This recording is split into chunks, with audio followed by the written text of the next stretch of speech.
Navigating the waters can be a complex endeavor, especially when it comes to understanding the responsibilities between vessels under the rules of the road, or COLREGs. These regulations are essential for ensuring safety at sea and preventing collisions. Let's dive into the key responsibilities that every mariner should know. First, we have the concept of stand-on and give-way vessels. The stand-on vessel is the one that maintains its course and speed, while the give-way vessel must take action to avoid a collision. For example, if you're sailing and you see another vessel approaching on your starboard side, you're the stand-on vessel. The other boat, being on your right, is the give-way vessel and must alter its course to avoid you. It's crucial to recognize these roles quickly to prevent any misunderstandings. Now, let's talk about the different scenarios you might encounter.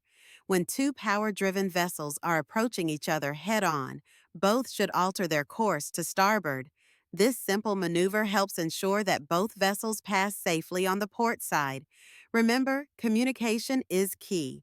If you're unsure of the other vessel's intentions, a sound signal can clarify your actions.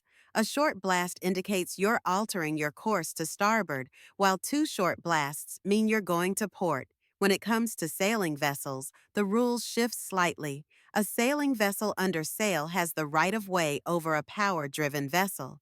However, if the sailing vessel is being overtaken, it must keep its course. The overtaking vessel must give way. This is where understanding your surroundings becomes vital. Always be aware of the other vessels around you and their potential maneuvers. Another important aspect is the responsibility of vessels in restricted visibility. When you find yourself in fog or heavy rain, the rules still apply, but caution is paramount. All vessels must proceed at a safe speed, allowing for the ability to stop or alter course in time to avoid a collision. Sound signals become even more critical in these conditions.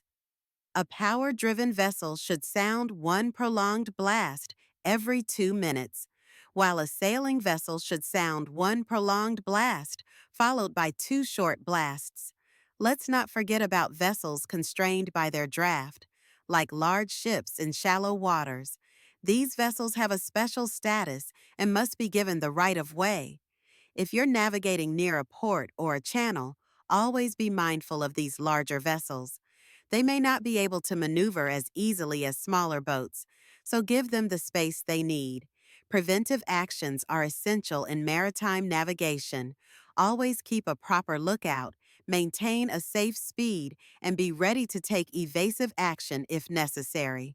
Use radar and other navigational aids to enhance your situational awareness. Remember, it's not just about following the rules.